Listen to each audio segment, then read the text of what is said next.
Vamos a leer Romanos capítulo 10, versículos 1 al 4. Romanos 10, 1 al 4. Voy a leer el 1, me responden con el 2 y terminamos juntos en el 4. Hermanos, ciertamente el anhelo de mi corazón y mi oración a Dios por Israel es para salvación.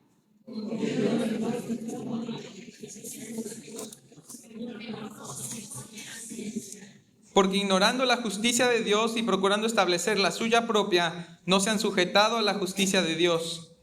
Porque el fin de la ley es Cristo para justicia a todo aquel que cree.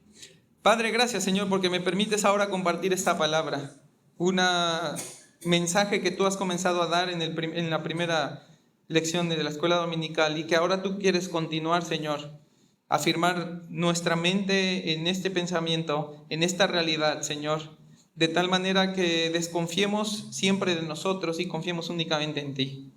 Padre, que yo sea tu instrumento, que tu palabra, que es poderosa, Señor, pueda hacer su obra en nuestros corazones y que el Espíritu Santo, que opera en todos aquellos que han creído en Cristo de manera genuina, pueda aplicar también esta palabra no solamente para llevarla a nuestro corazón y abrazarla con fe, sino también para llevarla a nuestros pies, llevarla a nuestras manos, llevarla a nuestros ojos, a nuestra boca y ponerla por práctica en toda nuestra vida, Señor.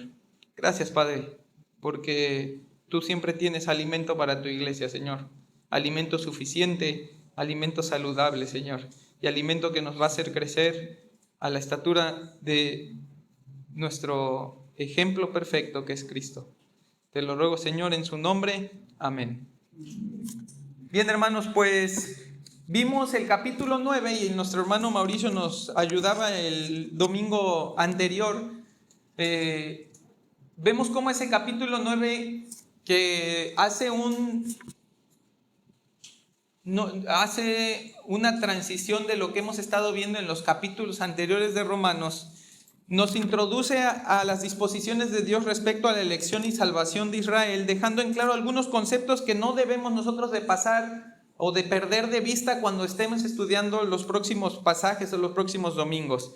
El primero de ellos es que Israel es una nación adoptada por Dios para exhibir al resto de las naciones sus misericordias. Ahí va a decir Romanos 9, en sus primeros versículos, dice que de ellos es la adopción. Dios adoptó a esa nación, ¿sí? Dios hizo suya a esa nación. Lo veíamos en Deuteronomio, ¿sí? Dios los tomó siendo nada, los hizo suyos y los hizo algo por el puro afecto de su voluntad. La siguiente cosa que nos deja en claro Romanos 9 es que el Israel elegido por Dios para salvación es aquel que fue abrazado por gracia y abrazó las promesas por fe. Y ese Israel que nosotros podemos tener la certeza de que es salvo, no es toda la nación de Israel, sino lo que va a llamar Pablo y va a llamar la Escritura el remanente, los fieles dentro de Israel. Tú puedes ver que el mundo también tiene su remanente y que somos nosotros.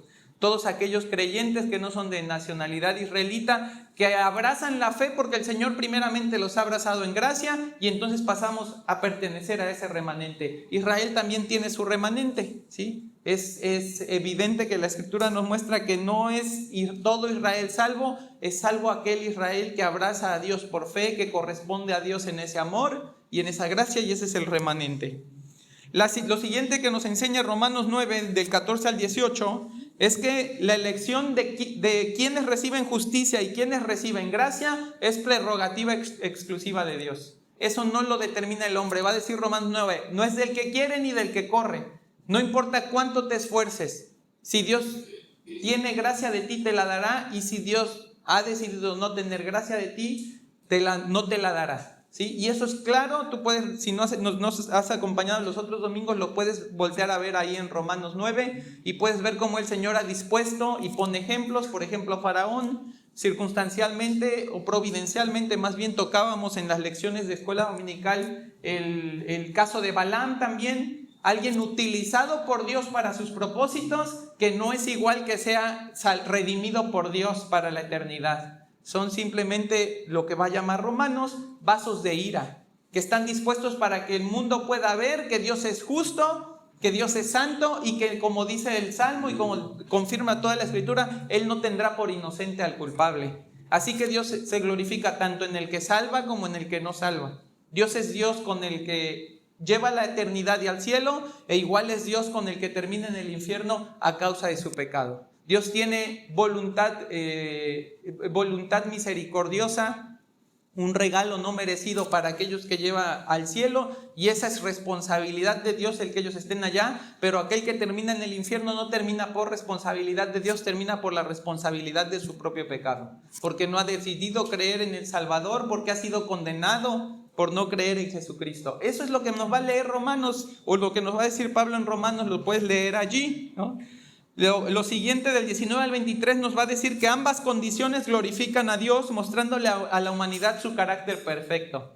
Y el pastor Steve Lawson lo utiliza con esta, y ya se las he dado antes, con esta analogía de un diamante, ¿no? Donde de una cara del diamante tú puedes apreciar su belleza, su pureza, el valor que tiene ese diamante, pero si lo giras, puedes apreciar también de ese lado otras cosas, de otra manera esa pureza, esa belleza, esa majestuosidad que tú ves en el diamante. Y es lo mismo cuando nosotros vamos conociendo más a Dios. El ver por un lado su misericordia y su gracia y cómo Él se glorifica a través de ello nos hace apreciarle cada vez más, pero cuando nosotros le giramos y vemos su justicia, su santidad, el cómo Él ejerce ese juicio con poder, sin dudar, ¿no? Sino que una vez que Él ha determinado ejercerlo, lo ejerce y no falla. Eso también nos permite apreciar, ¿sí?, ese lado, esa cara tan hermosa del diamante, que nos permite ver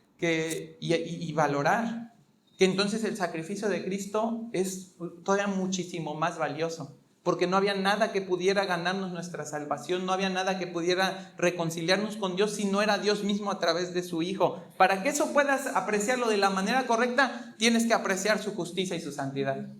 Porque si para ti Dios es puro amor, entonces ¿para qué necesitaba mandar a su Hijo? Pudo haber declarado en amor que todos fueran salvos y nadie se fuera al infierno, y no sacrificar a su Hijo en una cruz. Pero como Dios no solamente es puro amor, sino también Él es santo y Él es justo, entonces alguien tenía que pagar por ese pecado, y ese alguien, el único que podía pagarlo y quedar vivo y vencedor, es Jesucristo. Y por eso es que la misericordia más grande del Señor, la exhibición más grande de su gracia, es en la persona de Jesucristo, que cumple perfectamente con todas las disposiciones divinas para hacerle agradable al Padre y reconciliarnos con Él. El siguiente punto dentro de Romanos 9 es que dentro de su elección, Dios se complació en llamar también a un remanente entre las naciones gentiles con el mismo propósito, que es hacer visibles sus misericordias. Que un judío sea salvo o que un gentil sea salvo cumple el mismo propósito, que Dios sea glorificado. No hay que buscarle tres pies al gato, no lo hay. Realmente todo se trata de que Dios se glorifique y que Él sea reconocido en su poder y en su majestad, en su amor y en su misericordia. Luego vamos a ver que en Romanos 9, 27 al 29, que la inclusión de los gentiles en el plan redentor es congruente con todas las disposiciones divinas respecto a la salvación de la raza humana y su plan con Israel. Dios no cambia el plan, Dios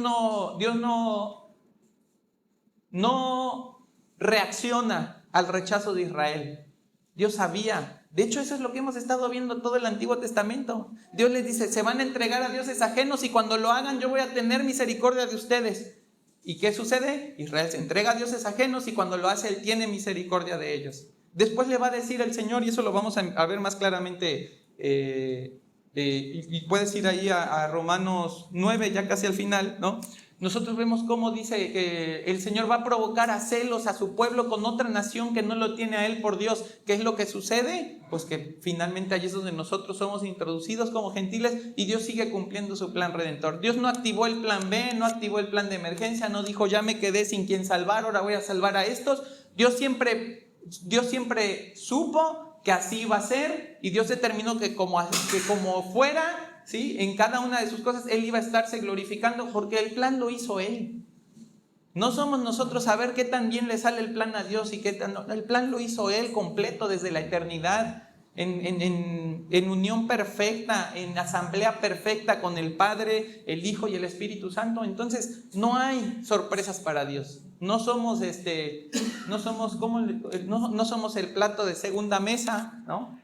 no somos el pilón, ¿no? No somos un producto de la casualidad, somos nosotros como pueblo y remanente también de entre los gentiles, parte de todo el diseño de Dios, de ese propósito redentor y de ese plan redentor. Y por último, Romanos 9, 30 al 33 nos muestra que los gentiles creyentes alcanzaron la promesa por fe en Jesucristo y que el tropiezo del Israel nacional o étnico por el que no alcanzaron la promesa fue echar mano de la ley y no de la fe. La diferencia, la pequeña diferencia, pero que lo hace todo, ¿sí?, es la fe. Es un Israel que recibió todo, dice la adopción, la ley, las promesas, de ahí viene Cristo. ¿Qué les faltó? Fe para creer en eso. Quisieron irse por las obras de la ley. Por otro lado, tenemos un pueblo que no tenía conocimiento de Dios, no le fue revelado toda esa bondad y esa misericordia de Dios. No tenemos nosotros una versión B, una versión paralela del monte Sinaí en algún lado, ¿sí? No tenemos versión paralela del maná, ¿no?, y de las codornices, no tenemos versión paralela de las aguas amargas. Lo que tenemos es, ¿sí?, que dentro de todo eso que Dios reveló y que quedó plasmado en su escritura, Él nos ha concedido por su gracia también y la obra del Espíritu Santo la fe para poder creerlo, y creyéndolo entonces el poder acceder a ese mismo plan redentor en el que Dios empezó a trabajar desde la eternidad, ¿sale? Entonces no debemos de perder de vista que es por fe, y si lo vamos a alcanzar al final de los tiempos seguirá siendo por fe. Y precisamente eso es lo que va a hablar Dios a partir del capítulo 10. A través de Pablo, Romanos 10 nos va a explicar más a detalle la forma en la que Israel tropezó y a su vez la facilidad que ellos tuvieron para abrazar las promesas por el Evangelio de Jesucristo. Todo esto bajo la dirección precisa de Dios, quien del rechazo de una nación abre las puertas de su gracia para toda la humanidad. Y otra vez vimos hace rato, Dios multipropósito. ¿Te acuerdas qué hizo Dios con la tierra prometida? Se las quitó a unos dándoles juicio y se las dio a otros dándoles gracia. Lo mismo sucede con nosotros como gentiles, ¿sí? Nosotros somos injertados, nosotros recibimos esa gracia, y el pueblo de Israel es juzgado por su iniquidad, por su rebelión, por su falta de fe en las promesas de Dios. Así que lo primero que vemos en Romanos 10:1 es el anhelo de Pablo. Dice: hermanos, ciertamente el anhelo de mi corazón y mi oración a Dios por Israel es para salvación. Pablo ya había dicho algo similar ahí en Romanos capítulo 9 comenzando, ¿no? Y él se dirige, fíjate qué interesante, ¿a quién le está hablando Pablo? Él le está hablando a sus hermanos. Eso es, todos los que tienen la fe en Cristo que están leyendo esta carta. Él se está dirigiendo a los salvos, a los que él reconoce que son hijos de Dios igual que él, y les dice: hermanos, ciertamente el anhelo de mi corazón y mi oración por Israel es para salvación. Fíjate qué interesante es poder analizar cada detalle a conciencia. Fíjate cómo dice: hermanos, ciertamente el anhelo de mi corazón. Pablo está diciendo: hay algo que mi corazón siente, hay algo que mi corazón desea, ¿no? Ese deseo ferviente de su corazón, ¿en qué se va a transformar? ¿No? Dice: y mi oración a Dios por Israel. Nada de lo que decimos desear lo anhelamos verdaderamente si no lo llevamos en oración. La oración es lo que le da seriedad espiritual a nuestros asuntos carnales. Y no quiero decir que la oración cambie algo carnal y lo haga espiritual, ¿no? No porque tú ores y quieras hacer el negocio más truculento del mundo, vas a cambiarse en una cuestión bondadosa y benigna solamente por lo que lo oraste. No es que la oración cambie la esencia de la voluntad, sino que más bien cambia la perspectiva del asunto al considerarlo tan seriamente que decidimos ponerlo en oración. Y una de las cosas que el Señor ha ido regenerando en mí es ese deseo de hacer y de hacer y de hacer. Y a mí me llamaba mucho la atención el tema de hacer, de eso de hacer emprendedor, de hacer negocios, ¿no?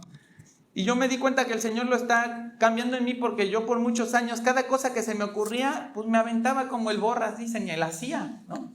Y ya, si me salía, qué bueno, y si no me salía, ni modo. Obviamente sé qué bueno, y ese ni modo tenían muchas consecuencias. consecuencias en cuanto a las prioridades que yo tenía, la administración de mis recursos, y llámese recursos tiempo, llámese recursos dinero, ¿no? El cómo yo me daba a mi familia o cómo me negaba a mi familia por ir persiguiendo todas esas empresas, ¿no? Y lo que yo reconozco es que mucho de eso que yo hice, lo hice sin oración. Yo lo hice porque me parecía que era una buena idea, que tenía potencial, que podía llegar a ser exitosa. Hace unos meses, un día llega mi esposa y me dice, y ella siempre ha sido muy benigna conmigo en ese sentido, se me suma todo, ¿no? Se me suma todo lo que haga. Así que la responsabilidad es totalmente mía. Ella como ayuda idónea se suma a mí. Yo soy el responsable, yo soy y he sido el responsable de eso. Pero ya hace unos par de meses, 2, 3 meses, viene y dice, oye Pepe, se me ocurrió una idea. Porque ya también ella trae eso. Y ya me dice su idea y la pienso y le digo, oye, sí está bien. Y la empezamos a platicar y todo. Y no me acuerdo de quién salió, si de ella o de mí, pero fue algo que el Señor dispuso en el corazón de los dos. Vamos a orarlo, ¿no? Y te lo conté a ti, Mauricio, ¿verdad? Dije, vamos a orarlo. Y ya, de repente pasaron días, todo. Oye, se me ocurrió de eso que estábamos hablando tal cosa y que lo podemos hacer así para que jale y todo. Y dije, bueno, y dije, ¿ya oraste? ¿No? Le decía, ¿ya oraste tú por eso? Y me decía, no he orado. Le digo, bueno, pues entonces vamos a esperar, ¿no? Cuando lo oremos, ahora sí vamos a tomarlo en serio. Y así se nos fue. Y hablábamos, y ¿ya oraste? No, tú oraste tampoco. Pues ahí se nos fue. Oye, otra vez, ¿oraste? No, tú tampoco. Digo, ¿sabes qué? Ahí lo vamos a dejar. Es tan trivial el asunto que ni siquiera le estamos dedicando tiempo a orarlo. No lo vamos a hacer. Eso es lo que nosotros vemos aquí respecto a la pasión de Pablo por ese pueblo. Es tan importante que lo lleva en oración. Es tan importante que no se puede guardar ese deseo ferviente en su corazón, sino que lo va a llevar a la oración. El anhelo de Pablo no era como uno de mis impulsos. Su anhelo era genuino y hacía arder su corazón por su etnia. Era tan grande su deseo de ver a su pueblo salvado que ese tema se había convertido en una de sus peticiones de oración. Es un corazón similar al de las madres de esta iglesia que cada lunes se reúnen a orar por sus hijos y a quienes bien haríamos en acompañar. ¿Qué tan importante es que se salve tu hijo? ¿Cuánto oras por él? ¿Cuánto oras por él? ¿Qué tan importante es que se salven tus padres? ¿Cuánto oras por ellos? ¿Le quieres dar seriedad y lo quieres hacer un tema en el que Dios se involucre? Ponlo en oración. ¿Lo quieres hacer? Hay un tema que te hace sentir bien y que es medio preocuparte, te hace pensar que estás bien en cómo tratas ese asunto. Bueno, pues vas a decir que lo vas a orar, pero no lo vas a orar. Entonces,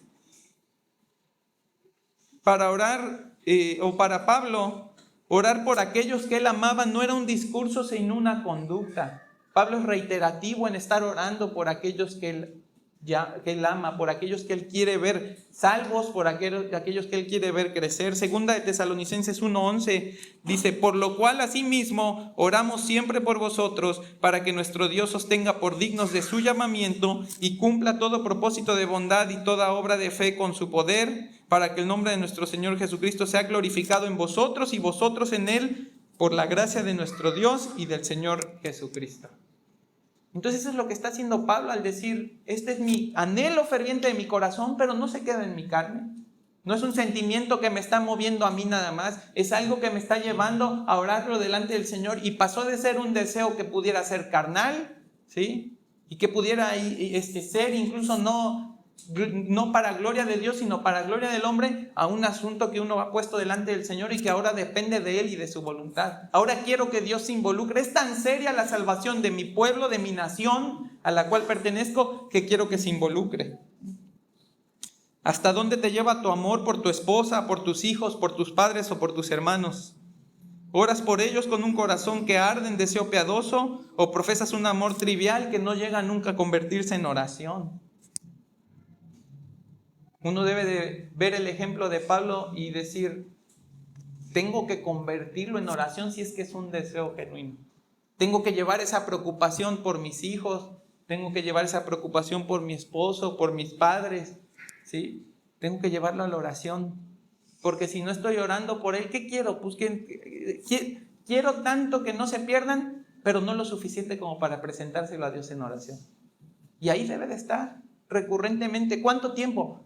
Pues hasta que sean salvos, o hasta que el Señor determine que ya no van a estar aquí en la tierra, y rogarle al Señor que en esa misericordia hayan tenido a alguien que les haya predicado el Evangelio y que nosotros nunca supimos, que nunca alcanzamos a escuchar ese testimonio, pero aún así rogarle al Señor esa misericordia todos los días.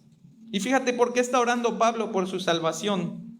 No hay realmente muchas razones para orar por alguien que no tiene su fe puesta en Cristo.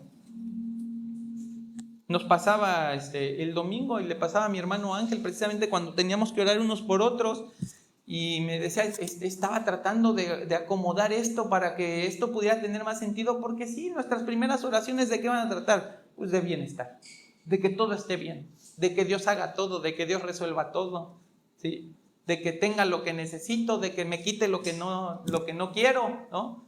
Nuestras primeras oraciones van a ser así. Nosotros tenemos que reconocer que lo que necesita un hombre o una mujer que no tiene a Jesucristo no es otra cosa más que salvación.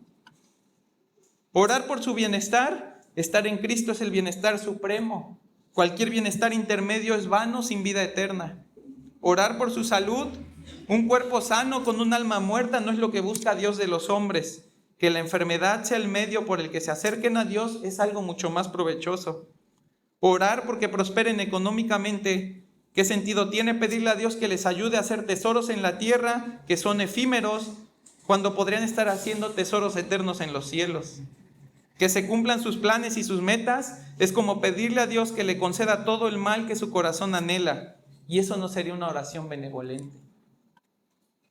No hay otra cosa que pedirle a Dios respecto a un no creyente, que Él tenga misericordia para ellos y que utilice toda circunstancia, sea buena o sea mala, para traerlos a Él.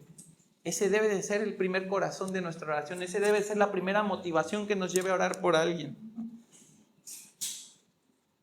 No es que no querramos que les vaya bien en este mundo, es que no queremos que les vaya bien sin Cristo en este mundo. No queremos que se pierdan de Cristo en este mundo. ¿De qué le va a servir al hombre si gana el mundo y pierde su alma? No ores por eso. No lo ayudes. ¿Por qué no lo vas a estar ayudando? Ahora sí, como dicen, no me ayudes, compadre, ¿no? Lo vas a estar enterrando todavía más profundo de lo que ya está con esas oraciones. Lo vas a hacer creer que lo que Dios quiere hacer es solucionarle todo, excepto la iniquidad de su corazón, lo perverso de su corazón.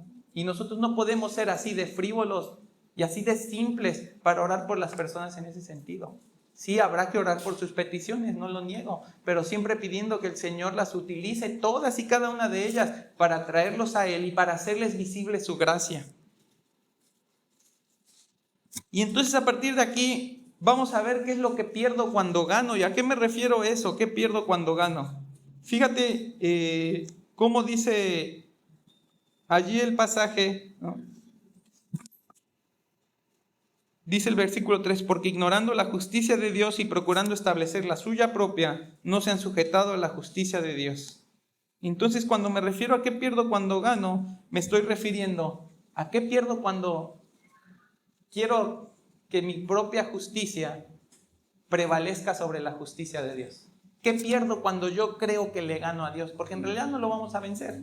No podemos engañarnos, vamos a hablar a nuestro corazón, como dice el Deuteronomio, engañándonos y haciéndonos creer que nuestra justicia es mejor que la de Dios. Pero no es así. Sin embargo, yo puedo creer que tengo una victoria que en realidad me significa toda la derrota, ¿no?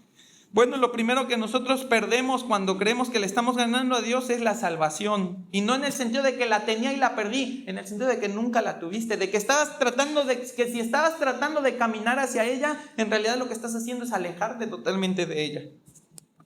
Israel no terminó en el lugar donde esperaba terminar gracias a su justicia, más bien terminó en el lado opuesto.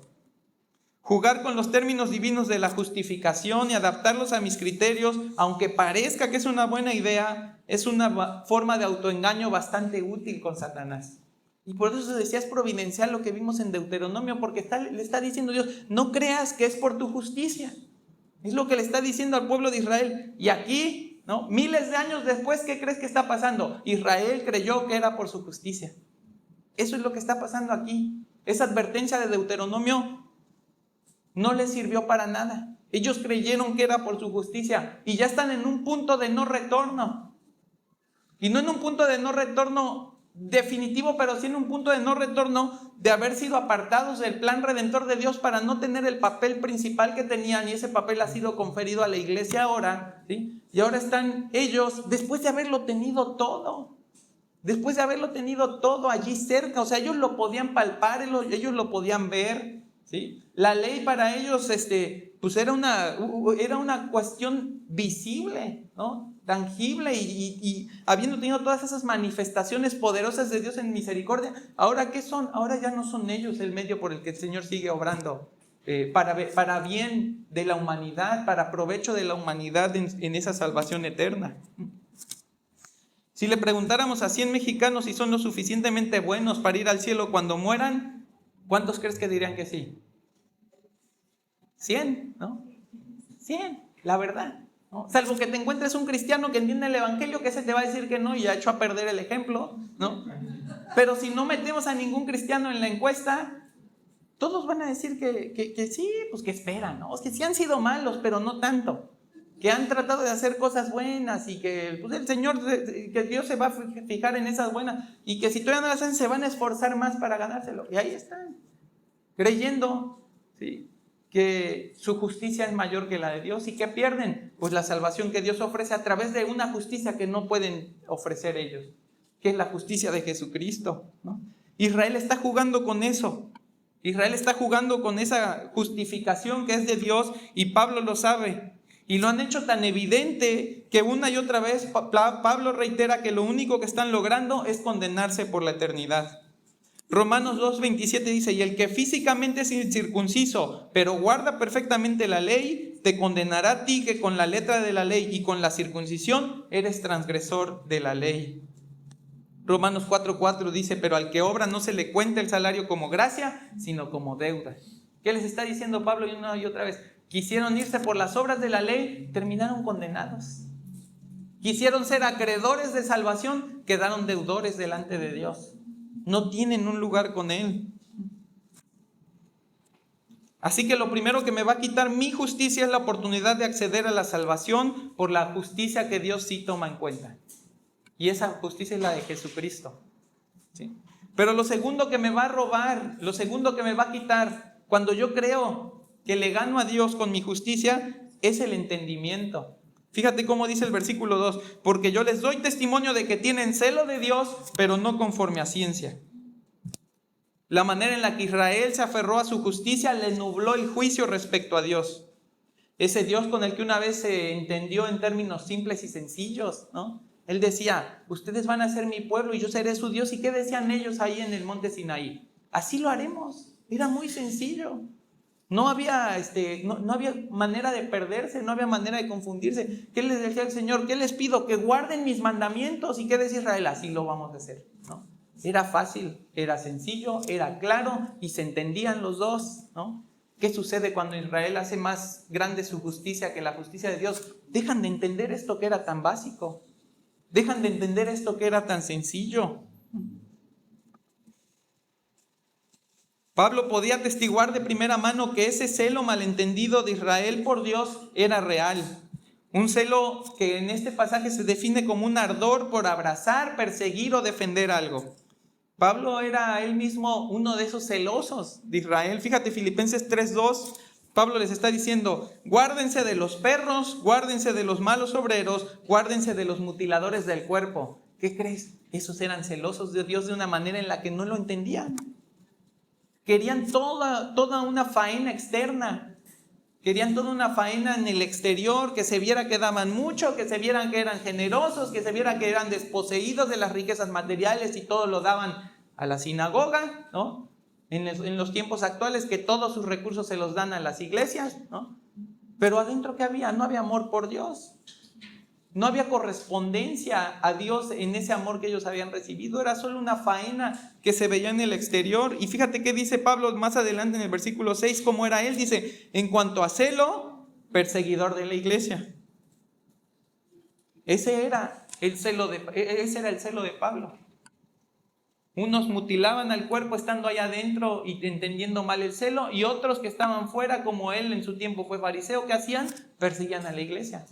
¿Por qué le va a decir Cristo a Pablo: Pablo, bobo, dura cosa te es dar cosas contra el aguijón, tu celo está equivocado, te peleas con el que no te tendrías que pelear, ¿no?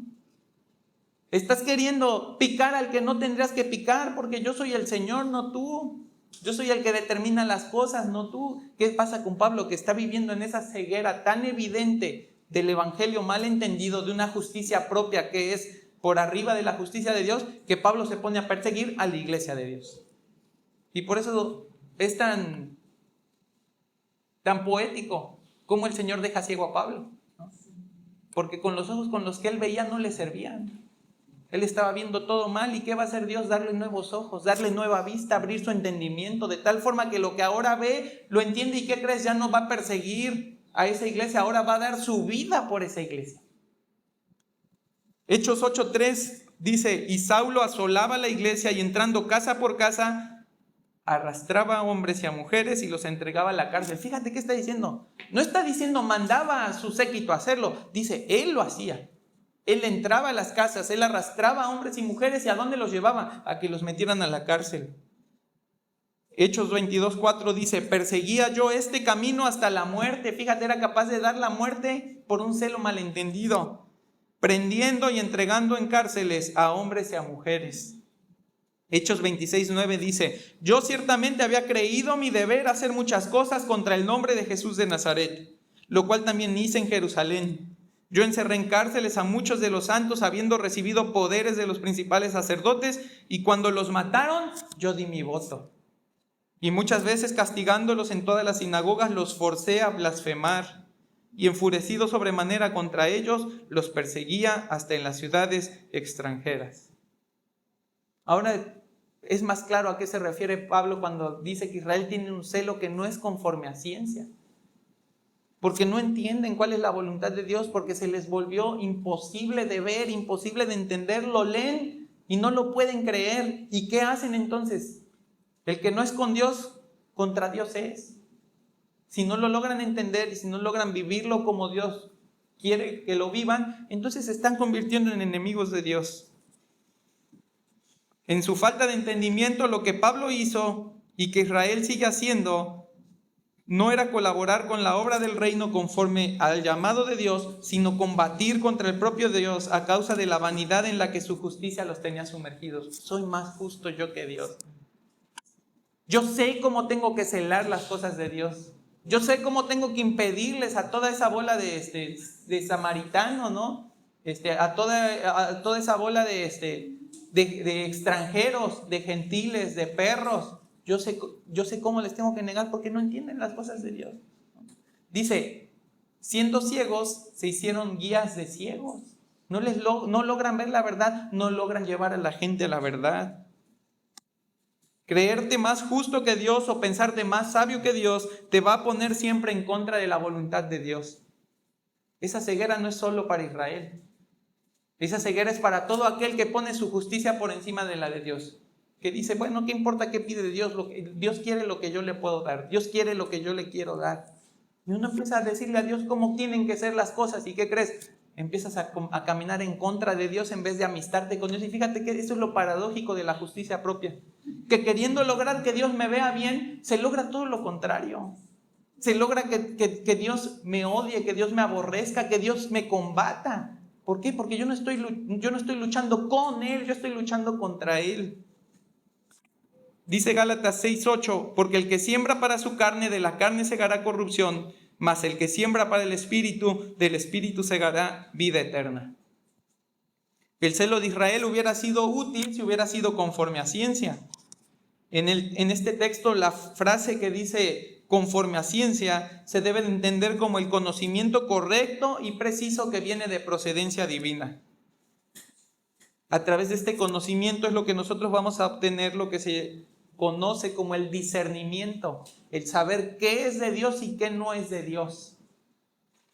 Y querido hermano, la realidad es que necesitamos mucho discernimiento. Necesitamos ser capaces de diferenciar las cosas del mundo y las cosas de Dios, los deseos de la carne y la voluntad de Dios, la vanagloria de la vida y las cosas del reino eterno de Dios y de su justicia. Oseas 4:6 lo utilizamos mucho, dice, mi pueblo se perdió por falta de conocimiento, pero no era porque no se supieran la ley. No era porque no supieran a ver qué dijo Dios, el problema no era ese, no eran analfabetas religiosos. Esa no es la falta de conocimiento a la que se refiere Oseas. Se refiere a la falta de comprensión de la ley y su discernimiento para evaluar si la manera en la que vivían era la correcta o era la equivocada. Esa es la falta de conocimiento. El si estoy viviendo conforme a lo que Dios reveló o no estoy viviendo conforme a lo que Dios reveló. Todo israelita en ese momento se sabía la ley. Te la podían recitar sin problema desde pequeños. El problema no era no sé qué quiere Dios, no sé qué dice Dios, no sé qué ha revelado Dios. El problema era que a pesar de que Dios ha dicho, ha revelado, ¿sí? Y me ha comunicado todo lo que quiere, no tengo yo la capacidad de discernir si vivo agradando a Dios o combatiendo a Dios. Y ese es nuestro problema hoy también, ¿no? Nuestra vida también se pierde por falta de discernimiento. Se pierde cuando leemos la Biblia y no nos esforzamos por comprenderla. Cuando leerla es cumplir con mi plan de lectura. Ya leí, voy bien, no me atrasé, le tacho ahí el cuadrito, ¿no? Soy de los que van sin falla en el plan de lectura. No entiendes nada de lo que lees, no importa, pero todos tienen palomita. Todos tienen palomita. Se pierde cuando extraemos de ella lo que queremos oír y no lo que Dios quiere decir. ¿Cuántas veces utilizamos un versículo para hacer nuestra voluntad y no la de Dios? ¿Cuántas veces torcemos la Biblia para que diga lo que no debe de decir? Va a decir David Barceló, ¿no? Que toman un versículo y lo sientan en la silla y lo empiezan a torturar y a torturar y a torturar hasta que dice lo que no tenía que decir, ¿no? Hasta que cae vencido después de tanto dolor que le infligimos a ese versículo para que nos termine diciendo lo que nuestro corazón perverso quiere oír. Se pierde cuando omitimos los principios de hermenéutica y simplemente alegorizamos su significado. No, si ya de por sí está difícil entender la Biblia sin esforzarse, sin ser diligente, ¿no? Y no está difícil en el sentido de que no lo puedas hacer, está difícil en que ¿estás dispuesto a pagar el precio que tiene que tú agarres tu Biblia y lo puedas entender? Todo tiene un precio. Todo tiene un precio. Por ahí había una cosa que decían las 10,000 horas, ¿no? Y dicen, es que si tú haces una cosa por 10,000 horas, esas son las que les piden a un piloto, creo, para que pueda volar, ¿no? Un avión. 10,000 horas de práctica. Si tú tomas una cosa y la haces por 10,000 horas, entonces te vuelves experto de eso que estás haciendo. Ahora creo que le llaman 100 días. Ya lo rebajaron porque pues ¿quién va a poder con la 10? Ahora son 100 días, creo, o no sé cómo es la cosa, pero es lo mismo. Si tú lo haces 100 días seguidos, entonces ya puedes dominar algo. Hermano, ciertamente todo dominio requiere un sacrificio, ¿no? No todos nacen siendo Messi. Hay muchos cristianos Ronaldo que tienen que sacrificarse, entrenar duro, sacrificar el cuerpo, negarse de privilegios, de comidas, de entretenimiento. ¿Para qué? Pues para poder dedicar todas esas horas que necesita el que yo entienda la palabra. Así que sí es difícil, pero no porque sea el texto difícil. Es difícil porque no estamos dispuestos a sacrificar las horas que se necesitan para entenderlo. Eso es lo difícil. Lo difícil no está aquí. Esa obra, Dios lo reveló. Dios dio al Espíritu Santo, ¿sí? Y ese mismo Dios que hizo todo eso te va a ayudar a entenderlo. La cuestión es, ¿vas a sacrificar el tiempo que se necesita para que lo entiendas? Eso es lo complicado. Ese es el problema realmente. Si te das cuenta, el problema no es de tu falta de capacidad, sino de tu falta de disposición, porque la capacidad se trabaja. El entendimiento se trabaja, el entendimiento se desarrolla, la comprensión de la Escritura de manera precisa en un pasaje y de manera global en todo lo que envuelve, eso lo vas a desarrollar, pero necesitas discernimiento, y el discernimiento no lo sacas de un sombrero de mago. No lo sacas de un sombrero de mago, lo sacas en oración, te lo da Dios a través del Espíritu Santo, sacándote todo lo que traes en la mente como si te hubiera caído mal, ¿no? Como si te lo llevaste a tu cerebro y te provocó vómito. Así hay que vomitar todas las ideas que traemos y empezarlas a llenar con el alimento sólido y saludable de la palabra. Y ahí va a venir el discernimiento, ahí va a venir el aprendizaje. Nuestra vida también se pierde cuando vivimos por la letra sin encontrar el sentido espiritual. Hacemos todo lo que dice la Biblia, pero no lo hacemos por amor. Somos sepulcros blanqueados. Ponemos pesos en los hombros de los demás, pesos que ni siquiera nosotros somos capaces de llevar. Es una vida religiosa.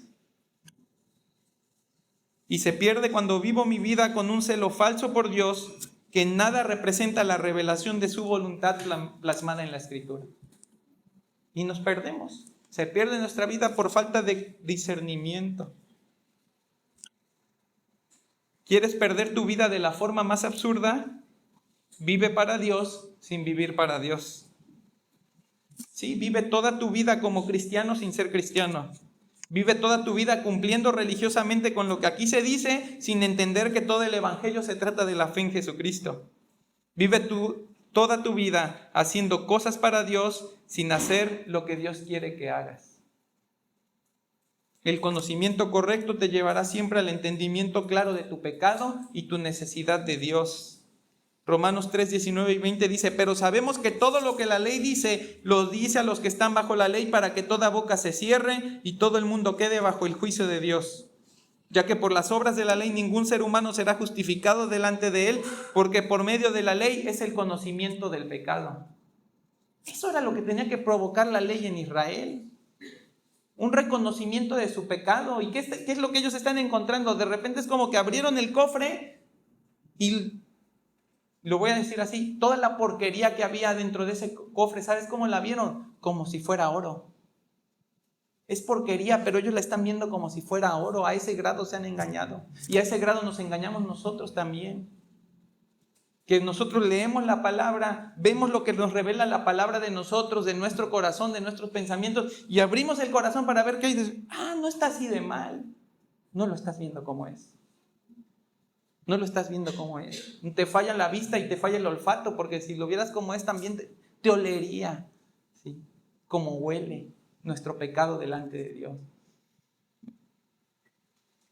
También nos ayuda ese conocimiento, ese celo conforme a ciencia, a tener una comprensión inequívoca, es decir, sin errores, de cómo vivir nuestra nueva vida. Dice Colosenses 1:9. Por lo cual también nosotros, desde el día que lo oímos, no cesamos de orar por vosotros y de pedir que seas lleno del conocimiento de su voluntad en toda sabiduría e inteligencia espiritual, para que andes como es digno del Señor, agradándole en todo, llevando fruto en toda buena obra y creciendo en el conocimiento de Dios. Ese es el celo conforme a ciencia, ese es el celo que sí sirve. Fíjate en qué resulta. Andas como es digno del Señor, le agradas en todo, llevas fruto en toda buena obra y creces en el conocimiento de Dios. Esta línea, esta diferencia es imposible de identificar para el que no tiene fe genuina e imposible de omitir para el que sí la tiene. ¿Quién te puede dar esa fe que te llevará a un discernimiento de la voluntad correcta y precisa de Dios? Solo Dios. Así que si no la tienes, clama desesperadamente por su misericordia y gracia, para que tus ojos sean abiertos y puedan ver, y tus oídos sean destapados y puedas escuchar. Los efectos del conocimiento correcto los vemos reflejados en un celo que es conforme a ciencia. 2 Corintios 7:9 dice: porque la tristeza que es según Dios produce arrepentimiento para salvación, de que no hay de qué arrepentirse, pero la tristeza del mundo produce muerte. Porque aquí esto mismo de que hayáis sido contristados según Dios, ¿qué solicitud produjo en vosotros? ¿Qué defensa? ¿Qué indignación? ¿Qué temor? ¿Qué ardiente efecto? ¿Qué celo? Fíjate cómo produce ese conocimiento correcto de Dios un celo correcto. Dice, ¿qué celo? ¿Y qué vindicación? En todo os habéis mostrado limpios en el asunto. ¿Dónde se ve el celo? Que se cuidaron del pecado en la iglesia de Corinto una vez que entendieron que lo que estaban haciendo era pecaminoso. Se apartaron, se arrepintieron, lo dejaron de hacer, limpiaron su camino, y ese es el celo provechoso. 2 Corintios 9 dice: en cuanto a la administración para los santos, es por demás que yo os escriba, pues conozco vuestra buena voluntad, de la cual yo me glorío entre los de Macedonia, que acá ya está preparada desde el año pasado, y vuestro celo ha estimulado a la mayoría. Ese es el efecto del celo correcto. Estimula a los demás. ¿A qué? A hacer las cosas de Dios. En este caso el ejemplo es la generosidad para ofrendar a otra iglesia, pero en realidad estimula para todo. El celo correcto, el entendimiento correcto de la voluntad de Dios por una diligencia también, ¿sí?, esforzada de comprender lo que la Biblia enseña, ¿sí?, de en humildad decirle: Señor, si no me ayudas tú, este libro para mí es un acertijo, ¿sí? Si no es tu Espíritu Santo el que me lo explica, para mí se me va a olvidar tan pronto como lo cierre, ¿no? En esa humildad y en ese reconocimiento de nuestra incapacidad, el Señor va a proveer. Alguno tiene falta de sabiduría, que dice, pídala a Dios, el cual da a todos abundantemente y sin reproche. Entonces el problema no es que no haya de dónde tomarla, el problema es que no queremos hacer el sacrificio para tomarla. Lo tercero que me va a quitar mi justicia, el poner mi justicia por encima de la de Dios, es la adoración. Fíjate cómo dice el 3, porque ignorando la justicia de Dios. Darle un valor a mi justicia me impide ver la magna justicia de Dios y la forma tan sublime en que se manifestó. Apreciar mis justicias me conduce al orgullo y apreciar las justicias de Dios me conduce a la adoración. Fíjate que dice el Salmo 33:2. Dice, aclamad a Jehová con arpa, cantadle con salterio y decacordio, cantadle con cántico nuevo, hacedlo bien, tañendo con júbilo, porque recta es la palabra de Jehová y toda su obra es hecha con fidelidad. Él ama justicia y juicio, de la misericordia de Jehová está llena la tierra. ¿Por qué habría de adorar el pueblo a Dios? Por su justicia. Pero si es más importante tu justicia, ¿cuándo vas a adorar a Dios? Si es más importante cómo vives tú y no cómo Dios te ayuda a vivirlo a Él, ¿cuándo vas a adorar a Dios? Deuteronomio 32, 3, del 3b, o sea, la última parte dice, engrandeced a nuestro Dios. Él es la roca cuya obra es perfecta, porque todos sus caminos son rectitud, Dios de verdad y sin ninguna iniquidad en Él, es justo y recto.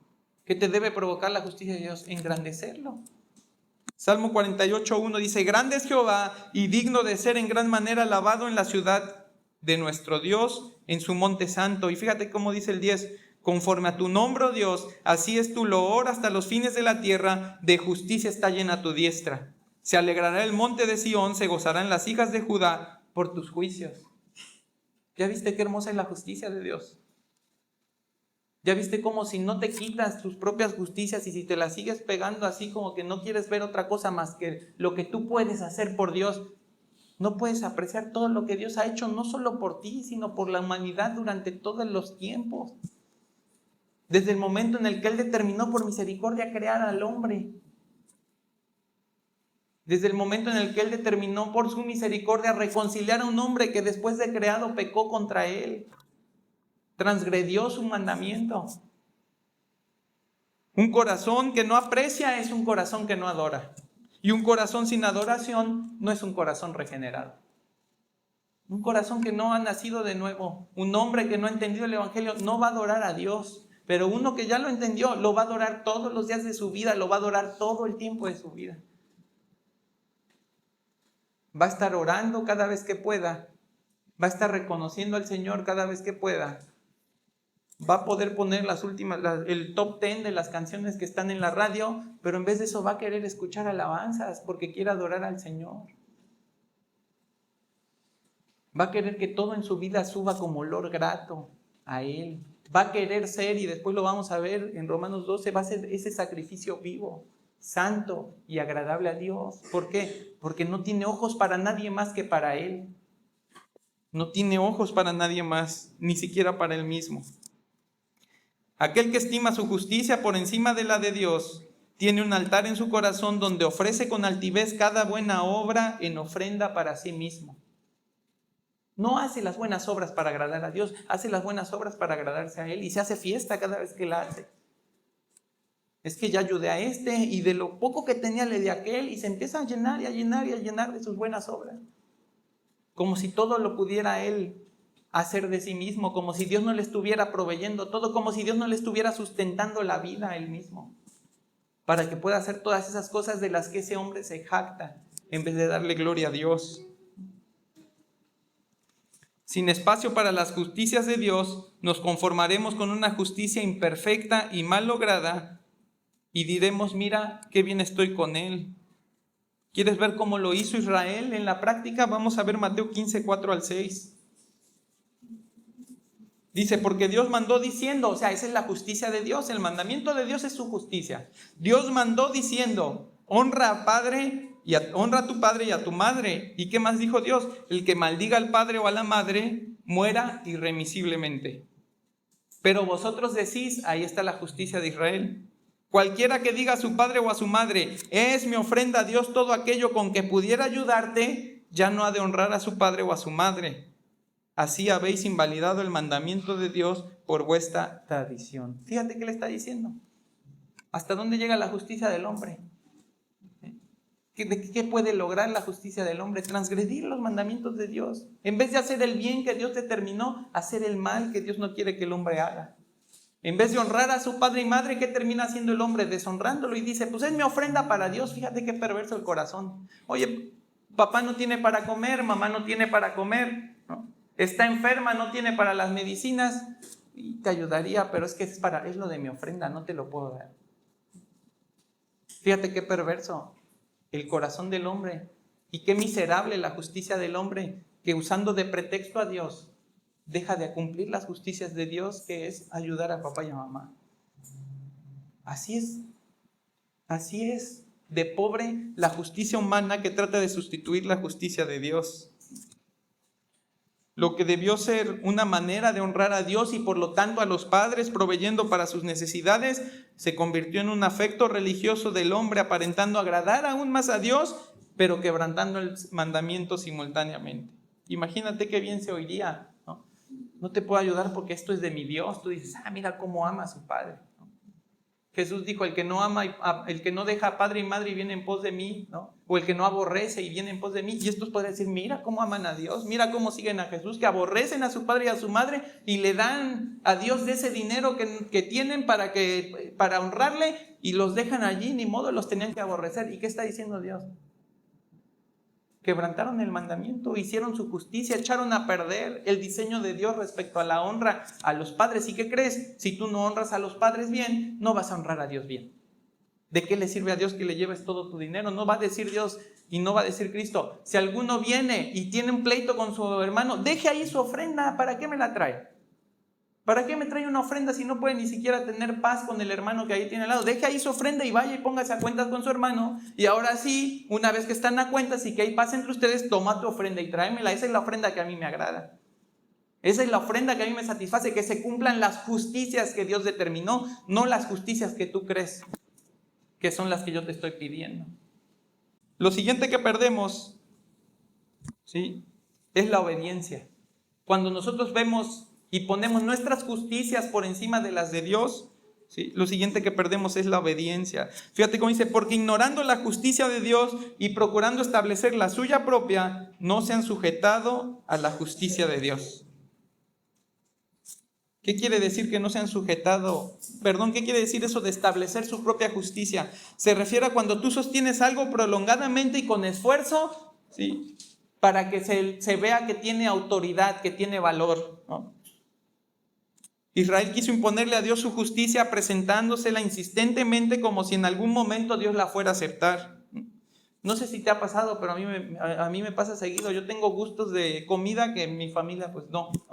El mondongo, ¿no? El mondongo a mí me encanta, pero en algún momento lo intenté y le decía a Male, oye, pruébalo, y se lo acercaba y Male hacía así, ¿no? Me dice, no, quítame lo que me voy a vomitar. Y yo decía, te lo estás perdiendo, pero para ella no se lo está perdiendo. Para mí es lo más valioso de los platillos mexicanos, ¿no? Junto con el pozole, para mí, ¿no? Para ella no. Bueno, eso es lo que está haciendo Israel, eso significa establecer la suya propia. Le están llevando a Dios el plato de sus obras y se lo están poniendo en la cara. ¿Y qué crees? ¿Cómo le huelen a Dios las obras del hombre? Dice que son trapos de inmundicia. ¿Te imaginas que era un trapo de inmundicia en aquellos tiempos? ¿Para qué se usaba? No voy a ser más específico, pero se usaba para limpiar lo que nadie quiere tocar. Esas son las obras del hombre, así las ve Dios. Imagínate que Israel está diciendo, Señor, mira mis obras, y ahí está. Y si el Señor trata de ver por acá, se las vuelven a presentar. Y ahí están esforzándose y esforzándose porque el Señor se agrade de sus justicias. Están tratando de establecer su propia justicia. Israel insistió sin menguar en querer que su justicia le fuera agradable a Dios. Y insistió tanto que se perdió de la oportunidad de sujetarse a la justicia de Dios. Sujetarse es la misma palabra que se utiliza para decir que alguien se ha subordinado o se ha sometido bajo el control de otro en obediencia. La justicia propia no deja espacio para la obediencia a Dios. Y hermano, ¿qué crees? Si no dejas espacio para esa obediencia, ¿Cómo puedes dar testimonio del señorío de Cristo en tu vida? En la mañana platicábamos con los hermanos de la membresía respecto a la puntualidad y decíamos, es que es una cuestión de mayordomía, es una cuestión de obediencia. ¿Sí? Parece que no tiene nada malo llegar tarde, pero si no puedes llegar temprano a lo que el Señor dispuso, que es una convocatoria que tú dices, es que no me avisaron a tiempo, ahí dice que es cada domingo. Ahí dice la palabra que es el día del Señor, no es tu día, no es para que hagas lo que tú quieras. No es para que llegues cuando tú quieras, ¿no? Es el día del Señor. Aquí despiertas para Él, respiras para Él, cantas para Él, hablas para Él. ¿Por qué cantan nuestros hijos? ¿Y por qué hermanos que tienen hijos pequeños en el tiempo de alabanza los animo a que los pongan a cantar las letras, aunque no las sepan, díganselas y que ellos las repitan? Porque le están cantando al Señor. No es el tiempo en el que pueden jugar, no es el tiempo en el que se pueden distraer, no es el tiempo en el que mientras no molesten a los demás pueden hacer lo que quieran. Estamos todos adorando colectivamente a nuestro Señor. ¿Por qué les vamos a negar esa bendición? Es más divertido el otro, sí, y es menos provechoso para sus almas también. Van a crecer y van a pensar que pueden venir aquí y no participar de todo lo que sucede aquí, que el chiste nada más es estar aquí, eso es lo que se les está enseñando. No damos espacio a la obediencia si creemos que nuestras justicias son mejores que las de Dios. Dice Juan 14:20, en aquel día vosotros conoceréis que yo estoy en mi Padre y ustedes están en mí y yo estoy en ustedes. El que tiene mis mandamientos y los guarda, ese es el que me ama, y el que me ama será amado por mi Padre y yo le amaré y me manifestaré a él. ¿Cómo vemos el amor de Dios manifestado en nuestras vidas? Por la obediencia. Por la obediencia. No lo obedeces para que se vea tu amor, lo amas y se ve tu obediencia. Lo amas tanto que vas a hacer lo que Él diga, como Él diga, cuando Él diga. No vas a tener problema con eso porque Él es el Señor. No son tus justicias, no son tus determinaciones, no son tus mejores planes, tus mejores ideas. No es así como que, pues no le di al Señor lo que quería, pero se lo di de todo corazón. No sirve. No sirve porque un amor correcto lleva una obediencia correcta. Y esto es lo que el Señor está demandando de nosotros. Primera de Juan 2, 3-5 dice, y en esto sabemos que nosotros le conocemos si guardamos sus mandamientos. El que dice, yo le conozco y no guarda sus mandamientos, el tal es mentiroso y la verdad no está en él. Pero el que guarda su palabra, en este verdaderamente el amor de Dios se ha perfeccionado, por esto sabemos que estamos en él. Si no quitamos las manos de nuestra propia justicia, no tendremos espacios para vivir sometidos al control de Dios, obrando sus justicias eternas. Entonces, hermano, si tú ves tu justicia mayor que la de Dios, más valiosa que la de Dios, lo siguiente que pierdes es la obediencia.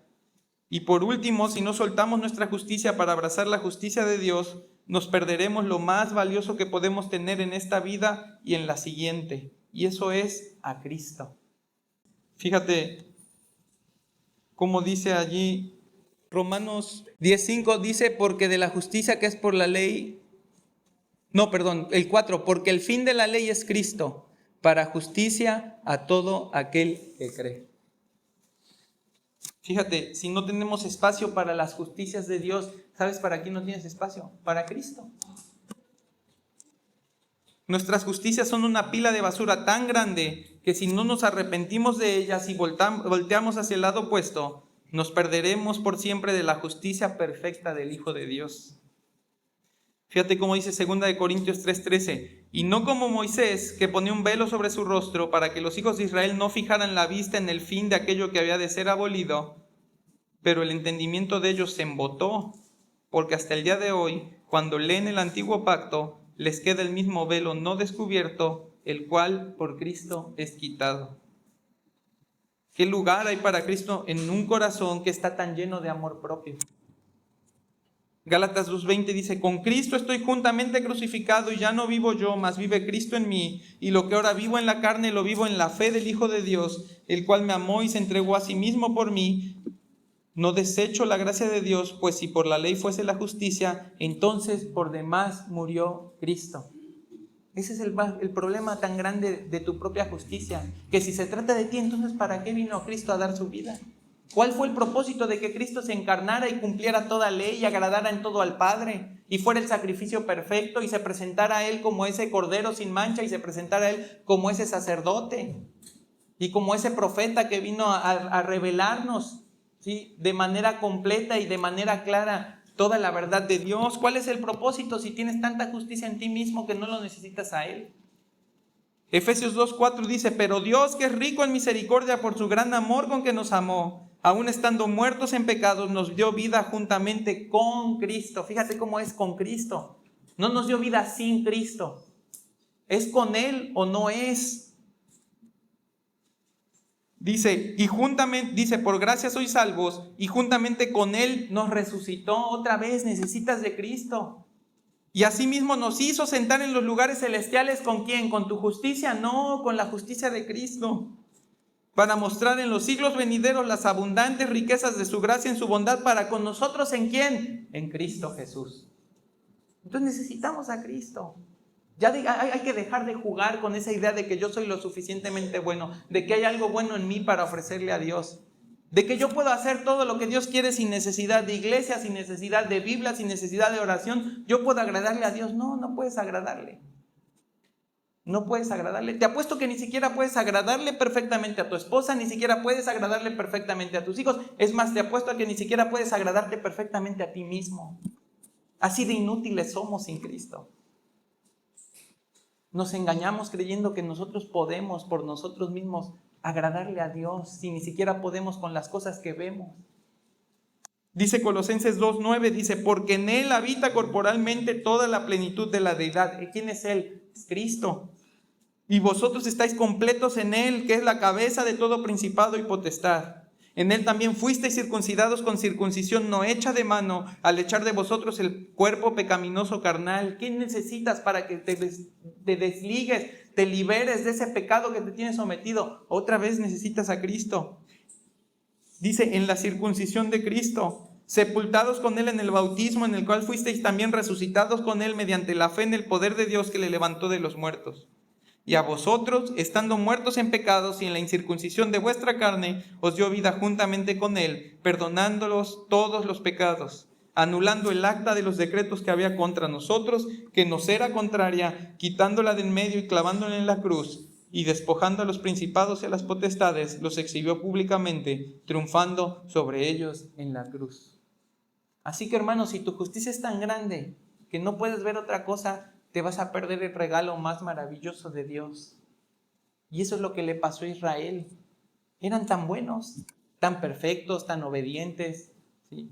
Lo hacían todo tan bien que cuando vino el que sí lo hizo bien, el que sí lo hizo perfectamente, el que sí fue obediente en todo, el que sí fue genuino en cómo lo hacía, no lo pudieron ver, porque solo tenían los ojos puestos en ellos. Lo tuvieron aquí, cara a cara, lo tuvieron de frente, y eso es lo que va a decir después Pablo. Dice: lo tuvieron tan cerca y no lo pudieron ver. ¿Por qué? Porque nuestro corazón así es. Nosotros nos podemos voltear a ver el corazón y se nos olvida todo lo que hay fuera, todo lo que está más allá de nosotros. Y todo el que se vaya de esta vida viendo su corazón, ten la certeza de que en la siguiente no va a ver a Dios. Como conclusión, ¿entiendes todo lo que pierdes cuando tu justicia le gana a la justicia de Cristo? ¿Quieres seguir confiando en tus justicias o confiar de una vez por todas, con toda seriedad y compromiso, con fe obediente y sumisa, en el único que tiene justicia suficiente para compartirte y que Dios te vea con agrado? Mientras Israel no abrace a Cristo como su única y suficiente justicia, habrá que seguir orando por su salvación. Pero yo te pregunto, ¿es necesario que oremos por la tuya? ¿O estás descansando reconciliado con Dios por aquel que dio su vida por ti? ¿Será Cristo tu Salvador para vida eterna o será Cristo tu tropiezo para condenación? Hermano que formas parte de la iglesia, que has estado viniendo a la iglesia, no pierdas ni un día de tu vida confiando en tus justicias. No desprecies el valor de tu redención, ni te prives de los privilegios que hay de vivir en Cristo. Amas genuinamente a tu familia, a tus amigos, a tus cercanos no creyentes, llévalos en oración ferviente, que corran lágrimas por tus mejillas por amor de sus almas y proclámales la verdad del Evangelio tanto como sea necesario. Porque si no abrazan la justicia de Cristo, no habrá un lugar para ellos en la eternidad. Vamos a ponernos de pie. Padre, te agradecemos, Señor, porque ha sido clara tu voz, ha sido fuerte, Señor, tu voz al hablarnos desde temprano y también ahora, de que no nos dejemos engañar por nuestras justicias, Padre. Señor, que con la ayuda que tú nos das en la providencia del Espíritu Santo, podamos ver nuestras justicias con tus ojos, Señor, como la basura que son, como la inmundicia que son, que no, Señor, no eres digno de que te las presentemos como algo bueno, Padre. No eres digno de que hagamos a un lado a tu Hijo, Señor, con sus justicias perfectas y maravillosas y tomemos nuestra inmundicia y te la presentemos como si tú la fueras a aceptar, Padre. Señor, quita ese engaño de nuestros ojos, quita esa venda, quita ese orgullo, Señor, esa vanidad. Que apreciemos toda la gloria de Jesucristo manifestada en esa obediencia, en esa sumisión que no vino a ser su voluntad, sino que vino a ser la tuya, Padre. Que cumplió con toda la ley de manera perfecta para que nosotros, Señor, no tuviéramos que seguirnos revolcando en nuestra inmundicia, sino que pudiéramos ser abrazados en el amor y la gracia de Jesucristo, a través del perdón de pecados, a través de la regeneración que el Espíritu Santo obra. Y pudiéramos ser cubiertos, Señor, que pudiera ser puesta sobre nosotros toda la justicia de Cristo que a ti te es infinitamente agradable, Señor. Solo hay una justicia que tú puedes ver con buenos ojos y es la de tu Hijo, Señor. Que nadie de los que está aquí salgan esta tarde sin reconocer esa justicia, sin reconocer que Cristo es el único camino, que nosotros, por nosotros, estamos condenados, estamos destinados al castigo eterno, pero que en Cristo tenemos una oportunidad inigualable de salvación y de perdón. Padre, que tu palabra se instale en nuestros corazones, no para llenarnos de conocimiento solamente, sino también llenarnos de discernimiento. Que aprendamos a ver tu voluntad de una manera en la que llevarla a la práctica también sea algo simple, Señor. Que seamos esforzados en conocer tu palabra, en profundizar en lo que leemos, en entenderte, Señor, en entender tu revelación, para poder agradarte viviendo en todas esas buenas obras que tú has preparado de antemano para los que te aman, Señor. Gracias por esta iglesia, bendícela, guárdala, Señor, guárdala fiel, guárdala con un celo que es un celo correcto, que es un celo conforme a la ciencia, Señor, que es un celo conforme a la revelación de la Escritura, un celo bíblico, Padre. Y que de esa manera manifestemos al mundo tu amor, tu misericordia, tu paciencia, no queriendo que ninguno se pierda, sino que todos procedan al arrepentimiento, Padre. Te bendecimos y te adoramos. Llévanos con tus cuidados, acompáñanos con todas tus providencias, Señor, y te lo pedimos esto en el nombre de tu amado Hijo Jesucristo. Amén.